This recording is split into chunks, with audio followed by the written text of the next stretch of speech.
And welcome to Himachal news analysis. ये news analysis हम prelim और मेंस दोनों को साथ में रखकर कर रहे हैं और ये हिमाचल के सभी कॉम्पिटेटिव एग्जाम के लिए यूजफुल है। यदि आप एचपीएसआई की प्रिपरेशन कर रहे हैं तो आप हमारे इस कोर्स को हमारी एप्लीकेशन और वेबसाइट पर अवेल कर सकते हैं। इसका बैच 1 सितंबर से शुरू हो चुका है। एप्लीकेशन का लिंक आपको डिस्क्रिप्शन में मिल जाएगा। जो इस चैनल पर नए हैं वो इस वीडियो को लाइक और चैनल को सब्सक्राइब करना ना भूलें। चलिए इस वीडियो की शुरुआत करते हैं।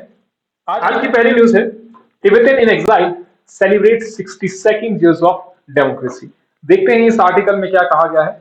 तिब्बतन, अगर आपको याद हो, दलाई लामा जी, धर्मशाला, ये सब चीजें आपके दिमाग में आनी चाहिए। थोड़ा सा इसके बारे में देखते हैं। Background of India's Tibetan policy. For centuries Tibet was India's actual neighbour.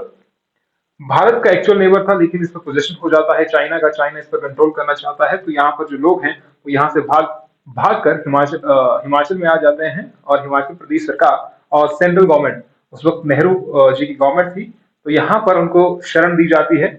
As most of India's boundaries and 3,500 kilometer LAC is with the Tibetan autonomous region and not the rest of China।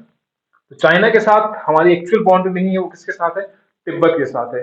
वो अपने आप को मानते हैं कि हम independent है। Tibetan government उसको, उसमें जो डेमोक्रेसी है वो चाहते थे दलाई लामा जी कि डेमोक्रेटिक बने जो तिब्बत की गवर्नमेंट है। तो देखते हैं, अगर आपको यहाँ पर मैप में दिख रहा है, तिब्बत यहाँ आपको मैप में दिख रहा है, ये आपका चाइना है। चाइना के साथ में ही लगता है तिब्बत। इस वाले अगर रीजन की बात की जाए तिब्बत वाले पोर्शन की, तो यहाँ पर अब चाइना का कंट्रोल है। और यहाँ पर जो पॉपुलेशन है बहुत कम पॉपुलेशन यहाँ पर रहती है, इस साइड ज्यादातर पॉपुलेशन है। ऐसा कह सकते हैं कि आपकी 80% ऑफ पॉपुलेशन जो है वो इस वाले पोर्शन पर है और इस वाले पोर्शन पर अराउंड 20% पॉपुलेशन रहती है। माउंटेन इलाका है इसलिए। अब क्या होता है कि चाइना वाले जो है वो यहाँ पर कंट्रोल करना चाहते हैं, इसलिए यहाँ पर कुछ इसके अंगेज में होते हैं कि भैया हम तो आपके अधीन नहीं आएंगे, तो यहाँ से भाग करके भारत में चले जाते हैं और भारत में शरण लेते हैं धर्मशाला में। यही आपको दिख रहा है धर्मशाला। इस मैप को ध्यान में रखिएगा, एग्जाम पॉइंट ऑफ व्यू से इंपॉर्टेंट है। अब देखते हैं इस आर्टिकल में क्या कहा गया है। इन 1940 it was Tibetan representative along with the Chinese that signed the Shimla Convention with British India that delineated boundaries। तो शिमला कन्वेंशन की बात की जाए 1914 की, जिसमें बाउंड्रीज के बारे में बताया गया था, बाउंड्रीज को डिमार्केट कर दिया गया था 1914 में। However, after China's full accession of Tibet in 1950, 1950 में चाइना इस पर कंट्रोल कर लेता है, फुल एक्सेशन कर लेता है। That China repudiated the convention and the McMahon line that divided the two countries। China कहता है कि हमें ये बाउंड्री जो है वो मंजूर नहीं है, इनकार कर देता है इस बाउंड्री को मानने से। और जो दूसरी जो लाइन है मैकमोहन लाइन, वो खींची जाती है दो कंट्रीज के बीच में, भारत और चाइना के बीच में जो बाउंड्री है, कौन सी बाउंड्री बनाती है, उसे कहते हैं McMahon line. Further in 1954 India signed an agreement with China aggregating to recognise Tibet as Tibet region of China. 1954 में संधि होती है चाइना और भारत के बीच में, और चाइना भी ये मानता है जो तिब्बत है, तिब्बत वाला जो पोर्शन है वो चाइना का हिस्सा है, Tibet region of China. In 1959 following the Tibetan uprising, लेकिन तिब्बत के जो लोग हैं, तिब्बत में जो लोग रहने वाले थे, वो ये चाहते हैं कि हम इंडिपेंडेंट रहें, हम चाइना के अधीन ना जाएं। तो इसलिए वहां पर अपराइजिंग होती है। The Dalai Lama spiritual leader of Tibetan people and many of his follower fled to India. तो वो भाग करके आ जाते हैं Bharat. Former prime minister Jawaharlal Nehru gave him an Tibetan refugee shelter and helped in settling of the Tibetan government in exile। Tibetan government in exile कहां पर बनती है? फिर धर्मशाला में। The official Indian policy is that the Dalai Lama is a spiritual leader and the Tibetan community in India with more than a lakh exile is not allowed to undertake any political activity। तो ये political activity में शामिल नहीं हो सकते हैं, बस इनको यहाँ पर आश्रय दिया गया है, आश्रय दिया गया है अपनी गवर्नमेंट, या पॉलिटिकल ऐसी एक्टिविटी यहाँ पर नहीं कर सकते हैं। नेक्स्ट न्यूज पे आते हैं। 9 माह में बनेगा नैना देवी में sky glass walk bridge. Sky glass walk bridge बनेगा लोगों के लिए, तो ये यहाँ पर एक अट्रैक्शन का केंद्र बनेगा टूरिस्ट पर्पज से। विश्व विख्यात शक्तिपीठ श्री नैना देवी जी को अब टूरिज्म की दृष्टि से भी विकसित किया जाएगा। मंदिर न्यास की ओर से विदेशों की तर्ज पर स्काई ग्लास वॉक ब्रिज का निर्माण किया जाएगा। इससे यहाँ धार्मिक या दूसरी जो एक्टिविटीज हैं उनको यहाँ पर बढ़ावा मिलेगा। इस पुल की लंबाई 70 फीट और चौड़ाई 15 फीट होगी। मंदिर की गुफा के पास बनने वाला यह ब्रिज लोगों के आकर्षण का केंद्र होगा। आपको यह बताना है कि नैना देवी का जो टेम्पल है वो किसके द्वारा बनाया गया था, कमेंट सेक्शन में बताइए। ये जो वॉक ब्रिज है ये कुछ इस तरीके का बनेगा। ये आपको पिक्चर दिख रही है यहाँ पर बिहार की। बिहार में भी रिसेंटली नीतीश जी की जो वहां के सीएम है उनके द्वारा वहां पर वॉक ब्रिज का निर्माण किया गया, उद्घाटन किया गया इसका, तो आप यहाँ पर देख सकते हैं।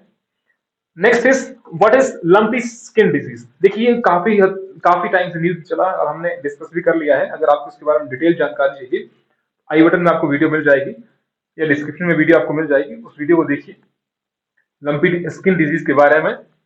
Cattle affected with lumpy skin disease, Kangra dairy farmers suffer huge losses. तो जो डेयरी फार्मर है उनको भी यहाँ पर लॉस हो रहा है। तो इस तरीके की एक्टिविटी जैसे गवर्नमेंट के द्वारा भी 30,000 रुपए का अनुदान दिया जा रहा था। रिसेंटली गवर्नमेंट ने बोला कि हम 30,000 रुपए आपको देंगे अगर लंपी स्किन डिजीज से किसी पशु की डेथ हो जाती है। अभी तक head of cattle infected 14,557, head of cattle death 439 की मृत्यु हो चुकी है। कांगड़ा डिस्ट्रिक्ट की बात हो रही है सिर्फ ये, तो पूरे क्षेत्र में, पूरे हिमाचल प्रदेश में ये स्किन डिजीज जो है जो सिर्फ पशुओं में फैलती है, ह्यूमन पर नहीं फैलती है। और किस वायरस के कारण होती है ये? Capripox virus. पहले भी हमने इसके बारे में डिस्कस किया था। नेक्स्ट पे चलते हैं। सिरमौर के नौरंगाबाद में आज वर्ल्ड रिकॉर्ड होगा।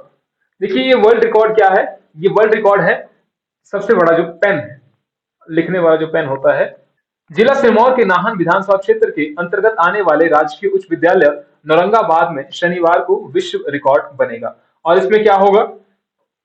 इसमें क्या होगा कि सभी विद्यार्थियों के द्वारा एक पेन बनाया जाएगा और इसमें इंक भी डाली गई है, जो विश्व का सबसे बड़ा शिक्षण अधिगम तकनीक युक्त पेन होगा। इस पेन की ऊंचाई 20 फुट है जबकि वजन 42 किलोग्राम है। अब देखिए कि इसमें दिक्कत क्या है। पहले वाला जो पेन बनाया गया था वो था 18 फीट। आप एक वीडियो देखिए तब आप ज्यादा अच्छे तरीके से समझेंगे। ये वीडियो देखिए।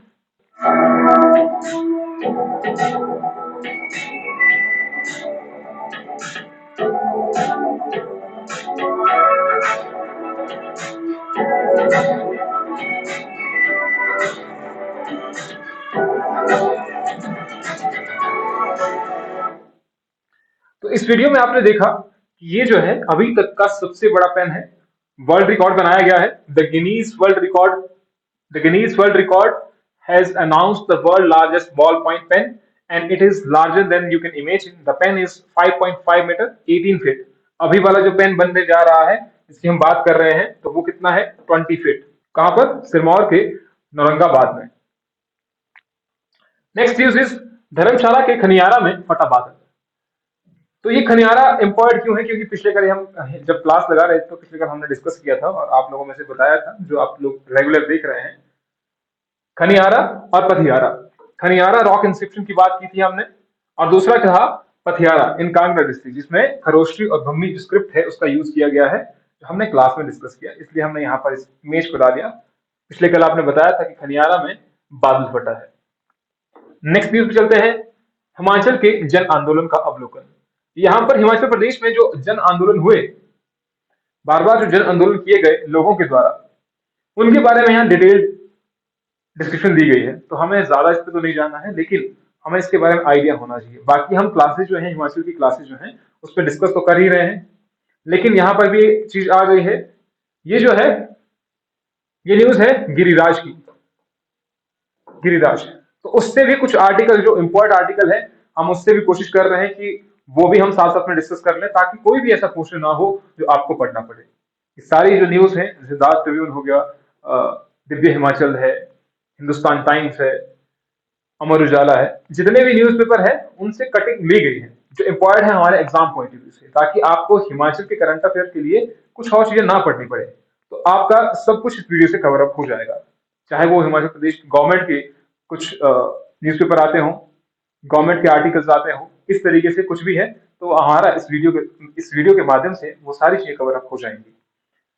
तो पहले से बताया गया, हिमाचल प्रदेश बनने से कई प्रसिद्ध जन आंदोलन हुए। प्रदेश में आजादी की चिंगारी धीरे धीरे फैलती रही और बहुत लंबे समय तक यहाँ की जनता स्थानीय शासकों की निरंकुशता, शोषण, हिंसा और अन्याय सहती रही। अब देखिए यहाँ पर शुरुआत कहाँ से होती है? शुरुआत होती है नूरपुर से। नूरपुर रियासत से शुरुआत होती है, हमने पहले भी डिस्कस किया था ये चीजें। हिमाचल प्रदेश के ये जन आंदोलन 3 प्रकार से चले।